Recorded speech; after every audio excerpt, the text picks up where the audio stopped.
주님께서 여러분과 함께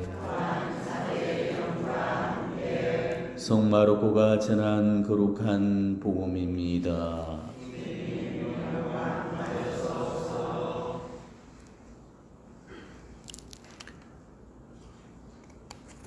그때 예수님께서 회당에 들어가셨는데 그곳에 한쪽 손이 오그라든 사람이 있었다. 사람들은 예수님을 고발하려고 그분께서 안식일에 그 사람을 고쳐주시는지를 지켜보고 있었다. 예수님께서 손이 오그라든 사람에게 일어나 가운데로 나와라 하시고 그들에게 말씀하셨다. 안식일에 좋은 일을 하는 것이 합당하냐? 남을 해치는 일을 하는 것이 합당하냐? 목숨을 구하는 것이 합당하냐? 죽이는 것이 합당하냐? 그러나 그들은 입을 열지 않았다. 그분께서는 노기를 드시고 그들을 둘러보셨다. 그리고 그들의 마음이 완고한 것을 몹시 슬퍼하시면서 그 사람에게 손을 뻗으라 하고 말씀하셨다. 그가 손을 뻗자 그 손이 다시 성하여졌다. 바리사이들은 나가서 곧바로 헤로데 당원들과 더불어 예수님을 어떻게 없앨까 모의를 하였다.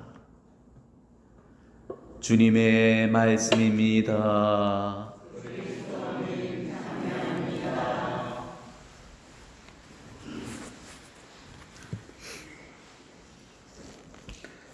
오늘 복음은 손이 오그라든 사람을 치유시킨 기적 이야기가 소개가 되고 있습니다. 오늘도 다시 예수님과 바리사이들이 충돌을 했죠.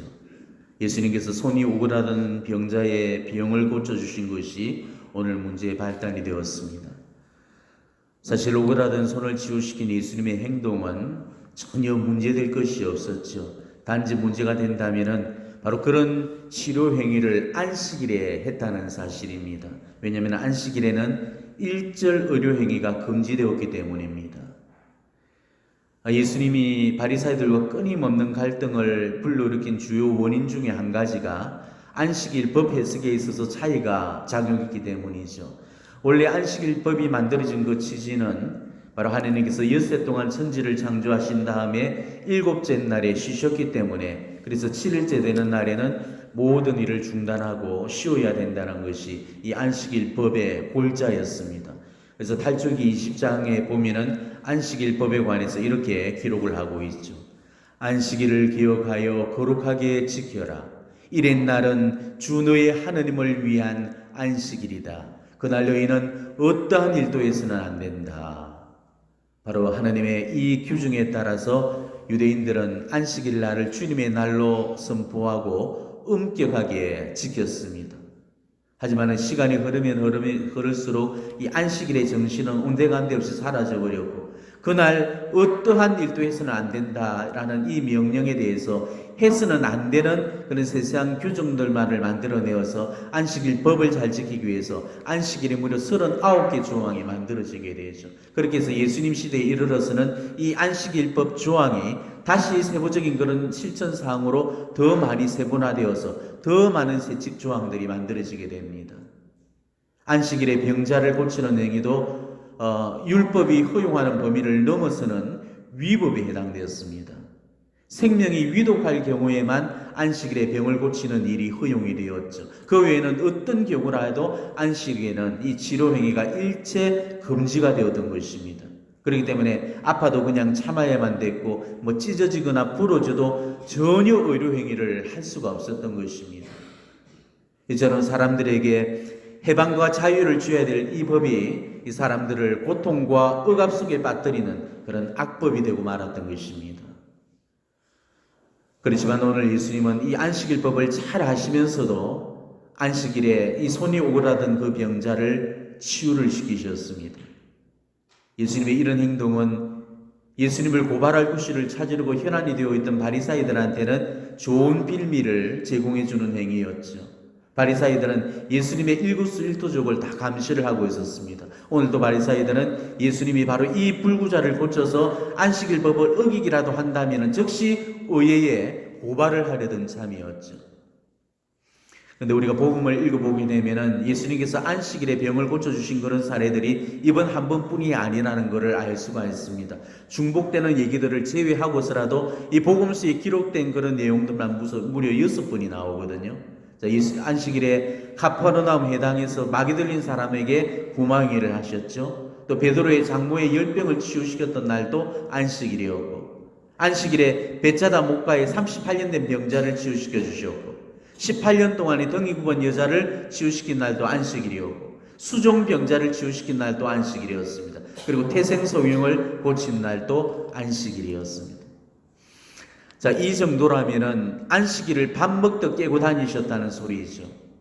그러니 이 안식일법을 목숨보다 더 소중하게 생각하던 이 바리사이들의 눈에는 예수님이 악마 같은 그런 존재로밖에는 비춰지지 않았던 것입니다. 바리사이들한테는 율법이 전부였습니다. 사람도 율법의 틀 속에 집어넣고 모든 걸 율법 중심으로 해석을 했죠. 율법이 삶의 절대적인 원칙이었고 그 원칙에서 벗어나게 되면 용납해 주지를 않았던 것입니다. 자, 어제 복음도 그랬죠. 자, 예수님의 제자들이 안식일에 배가 너무 고쳐봐서 밀밭에 들어가서 밀 이삭을 뜯으니까 그걸 보고서 안식일법을 어겼다면서 터집을 잡고 분개하는 그런 내용이었잖아요. 안식일에는 일절 노동이 금지되었기 때문에 바리사이들은 밀밭에 들어가서 밀 이삭을 뜯는 그 예수님 제자들의 그 행동을 추수행위로 그렇게 간주를 했던 것입니다. 만일 밀알을 먹기 위해서 밀 이삭을 비볐다면 탈곡행위로까지 간주했고 두 가지 죄가 이제 더 부과가 되는 거죠. 그러니까 이처럼 이웃의 헐벗음이나 굶주림 앞에서도 일말의 동정이나 연민도 느끼지 못하는 그야말로 무자비한 준법쟁이들이 되고 말았던 것입니다. 법만 보는 바리사이들과 사람부터 먼저 보는 그런 예수님은 애시당초부터 갈등을 빚을 수밖에 없는 구조였죠. 법을 위해서 사랑을 놓치고 있는 바리사이들은 법의 중심에 사람을 놓고 있는 그 예수님을 죽었다 깨어나도 이해할 수가 없었던 것입니다. 오늘 바리사이들이 정말 측은지심을 갖고 그 병자를 바라만 봤더라도 그렇게 냉정하고 엄격한 법의 잣대만을 들이밀지는 않았을 겁니다. 손이 오그라든 그 사람의 손이 오늘 복음인 이 마르코 복음에서는 한쪽 손이라고 되어 있는데 루카 복음에서는 오른손이라고 밝혀주고 있죠. 자, 오그라든 손이 오른손이었다는 것은 환자의 그 상황이 아주 심각하다는 것을 암시합니다. 예전 직업이 뭔지는 모르겠지만은 대부분 사람들이 이 오른손잡이라는 사실을 감안한다면은 아마 오른손 마비는 그 삶에 치명적인 그런 악영향을 미칠 수밖에 없었을 겁니다. 우리 교회에 전해 내려오는 전설로는 이 손이 오그라든 사람의 그 원래 직업은 석공이었다고 합니다. 자, 만약에 석공이라면은 그 문제는 더욱더 심각해지죠. 돌을 쪼개고 부수고 다듬는 손, 정말 손끝 하나에도 섬세하고 정교한 그런 감각이 살아있어야 될 그 손이 오그라들었다는 것, 이거는 석공으로서 생명이 다한 거나 마찬가지일 겁니다. 아마 그 병자는 그 손이 오그라든 날부터 낙담과 절망의 세월을 보내야 했을 겁니다. 가족을 먹여 살릴 그런 부양의 능력도 잃어버렸을 거고 아마 생계도 막막해졌을 겁니다. 그러니 그 병자가 지녔을 절망과 아픔의 무게를 조금만 헤아릴 수 있었어도 그렇게까지 무자비할 수는 없었을 겁니다. 그렇지만 바리사이들은 오그라든 손에는 일말의 관심조차 갖지를 않았죠. 그 사람의 처지가 어떻든 간에 그거는 전혀 관심이나 고려의 대상이 아니었습니다. 오로지 그들의 관심은 안식일에 의로 행위를 했나 안 했나, 바로 여기에만 쏠려 있었던 거죠. 그들은 법을 성실하게 지키기는 했지만 바로 그 준법 행위 속에는 사랑이라고는 전혀 없는 무자비만이 가득했던 것입니다. 오늘 예수님은 바로 그런 바리사이들의 이런 무자비와 냉혹함을 나무라셨던 거죠. 오늘 예수님께서 얼마나 화가 나 계신지를 엿볼 수 있는 그 대목이 나오죠. 그분께서는 노기를 띠시고 그들을 둘러보셨다. 그리고 그들의 마음이 완고한 것을 몹시 슬퍼하시면서 이렇게 나오잖아. 자, 여기서 사용된 두 단락을 잘 묵상해 보도록 하십시오. 노기를 띠시고 몹시 슬퍼하시면서. 우리 예수님께서 간간히 꾸짖거나 의노를 드러내시기는 하셨지만 오늘 이 대목에서만큼으로 기막힌 슬픔과 분노를 표출하신 적은 없으셨죠. 우리는 이 사실을 무섭도록 마음에 새겨 넣어야 됩니다. 왜냐하면 인간의 고통 앞에 무자비하고 냉혹한 그런 사람들한테 미국에 어떤 심판이 주어지리라는 것을 암시해주고 있는 대목이기 때문이죠. 우리도 이처럼 무자비한다면 우리 심판주께서 노기를 띠시고 몹시 슬퍼하시면서 우리를 정죄하시고 심판하시게 될 겁니다. 오늘 복음에서 예수님이 손을 고쳐주시기 전에 하셨던 그 말씀에 주목하도록 하십시오. 예수님께서 손이 오그라든 그 사람을 세워놓으시고 바리사이들한테 던졌던 질문이 뭐였습니까? 자, 안식일에 좋은 일을 하는 것이 합당하냐? 남을 해치는 일을 하는 것이 합당하냐? 목숨을 구하는 것이 합당하냐? 죽이는 것이 합당하냐? 이렇게 말씀하셨죠. 자, 그런데 목숨을 구하는 것이 합당하냐? 죽이는 것이 합당하냐라는 이 말씀은 오늘 이 상황에서는 다소 어폐가 있는 말씀이죠. 손이 오그라든 사람의 손을 고쳐주는 게 죽어가는 사람의 목숨을 구하는 그 정도는 아닙니다. 손을 안 펴준다고 해서 오늘 당장 죽는 것도 아니고, 오그라든 손은 한 달이고 1년이고 놔둔다 해서 죽고 나지는 않죠. 사는데 전혀 지장이 없습니다. 그런데 구태여 안식일에 치유하지 않아도 될 그런 사람이었습니다. 적어도 안식일에 사람을 살리려면 지금 당장 고쳐주지 않으면 숨이 꼴딱 넘어갈 그런 사람들을 살려내야 이 바리사이들이 아무 말도 못할 건데, 생명에는 전혀 지장이 없고 손에만 조금 지장이 있는 그런 사람을 앞에 세우다 놓고 목숨을 구하는 것이 합당하냐, 죽이는 것이 합당하냐, 이런 말씀을 하신 거죠. 그래서 오늘 이 말씀에 어폐가 있다는 소리입니다. 예수님은 바리사이들이 충분히 따질 수 있다는 것을 뻔히 아셨으면서도 바리사이들한테 이런 약점을 잡힐 더 큰 빌미를 제공을 하셨던 거죠. 생각할수록 웃기지 않습니까? 사람을 살리는 게 합당하냐, 죽이는 게 합당하냐, 그렇게 말씀해 놓고서 고작 손이 오고다는 사람의 손을 펴주시냐고요. 이거는 진짜로 웃기는 거고 말도 안 되는 겁니다. 근데 여기에서 대단히 중요한 예수님만의 의중이 이 안에 숨겨져 있다는 거죠. 자, 예수님한테는 사람 손을 펴주는 게 사람을 살리는 일이었습니다. 꼭 죽어가는 사람의 목숨을 살리는 게 아니었죠. 지금 당장에 고통받고 지금 당장에 상처받은 그 사람에게 바로 그 고통과 상처의 짐을 벗겨내주는 게 목숨을 살려주는 거였습니다. 바리사이들은 사람 손을 펴주지 않는 게 사람을 죽이는 일이라는 사실을 몰랐던 거죠. 바리사이들은 손을 펴주고 안 펴주기 위해 숨어있는 그 엄청난 차이점을 몰랐던 것입니다. 목숨이 목에만 붙어 있다고만 생각했지 손에 붙어 있는 줄은 전혀 모르고 있었던 거죠.